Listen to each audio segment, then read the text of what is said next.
মাদারীপুর জেলায় যে সংসদীয় আসনগুলো আছে এগুলোতে আওয়ামী লীগ জিতে যেতে পারে। সুতরাং আগামী কয়েক মাসের মধ্যে যদি নির্বাচন হয়, আওয়ামী লীগ যদি তাতে অংশ নেয়, তাও তাদের আনুমানিক 25 থেকে 30টা আসনে জয়ের সম্ভাবনা আছে। কিন্তু যদি সংখ্যানুপাতিক হয়ে যায়, তাইলে তারা 75 থেকে 90টা আসন পেয়ে যাবে, ওই ভোট পেয়েও 25% ভোট পেয়েও।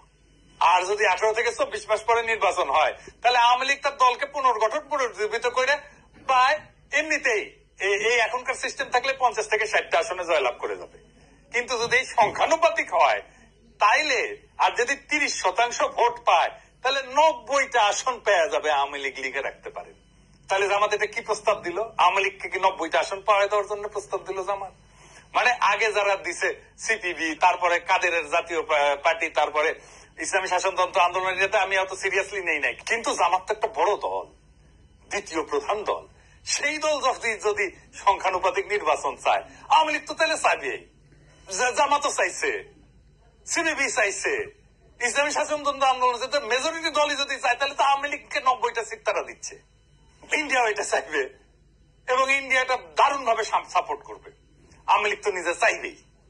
এবার বুঝছেন তো, আগামী নির্বাচনে আওয়ামী লীগের সাথে জোট যদি না করে জাপা, তাহলে তো নিশ্চিন্ন হয়ে যাবে। সুতরাং সেই কারণে জাতীয় পার্টিও এটারে সমর্থন করছে সংখ্যানুপাতিক নির্বাচনকে।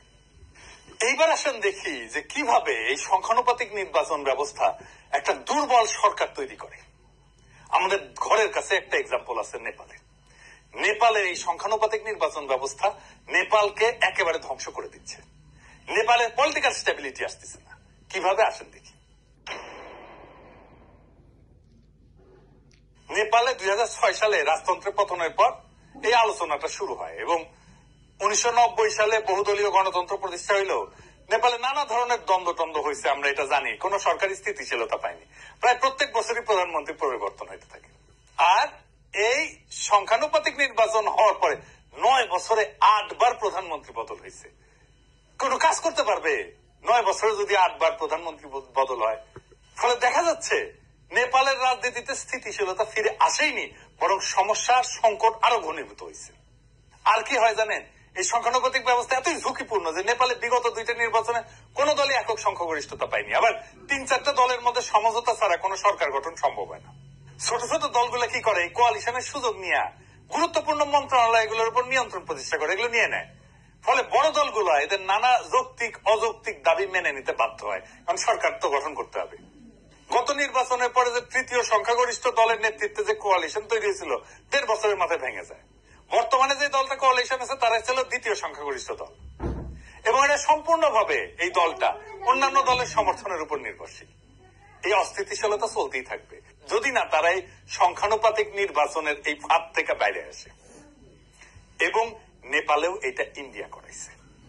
বাংলাদেশেও অবস্থা হবে। প্রফেসর ইউনূসের সরকার তো তাও নিজে সিদ্ধান্ত নিয়ে কাজ করে, এইটাও করতে পারবে না ওই সরকার। আর শক্তিশালী সরকার না থাকলে কি সমস্যা হয় সেটা তো প্রফেসর ইউনূসের সরকারকে দেখে বোঝা যাচ্ছে। প্রফেসর ইউনূসের সরকার যতটুকু দুর্বল, তার চেয়ে দুর্বল সরকার হবে যদি সংখ্যানুপাতিক নির্বাচনের মাধ্যমে সরকার গঠিত হয় বাংলাদেশে।